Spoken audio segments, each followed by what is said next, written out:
Chez AgroSan, on est spécialisé dans l'importation, la fabrication, la distribution de fertilisants dans le secteur agricole. Et on fait de la distribution de semences. On est vraiment spécialisé au niveau de tout ce qui est compréhension de la fertilisation des sols, de la fertilisation des plantes, puis comment choisir les bons fertilisants pour être en mesure de maximiser la réponse de ces fertilisants-là par la plante. Il faut toujours innover, nous autres, pour s'assurer avec des technologies qui vont vraiment répondre aux conditions plus locales.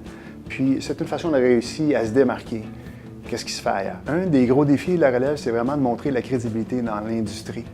Notre industrie, du moins, c'est quand même une industrie de gens qui sont assez conservateurs, avec des gens qui sont là depuis longtemps. Alors, avant de se créer réellement une crédibilité au sein de l'industrie, puis faire partie, d'être sur la table avec les majeurs, bien, ça a pris quand même un petit bout de temps.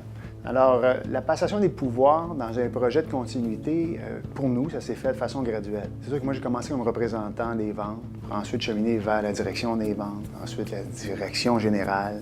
Le gros choc culturel pour l'équipe chez AgroSan, on l'a senti surtout lorsque je suis arrivé comme directeur général. Là, les gens, certains d'entre eux, reconnaissaient peut-être pas mon leadership. C'était des gens qui avaient été embauchés par l'ancien chef. Fait que là, ça a bousculé quand même l'équipe.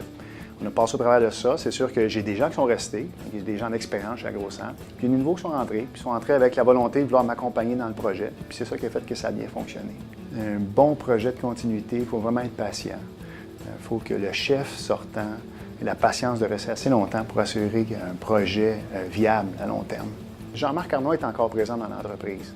J'ai la chance de l'avoir encore sur mon comité consultatif. Puis moi, je trouvais ça le fun que Jean-Marc puisse rester avec nous là-dessus, parce qu'évidemment, il a toujours été dans cette industrie-là. Il y a beaucoup de choses qu'il a tentées à travers sa vie, des choses qui ont fonctionné, des choses qui n'ont pas fonctionné. Alors, pourquoi recommencer ce qui n'a pas fonctionné, puis plutôt aller vers des projets qui ont une grande chance de succès?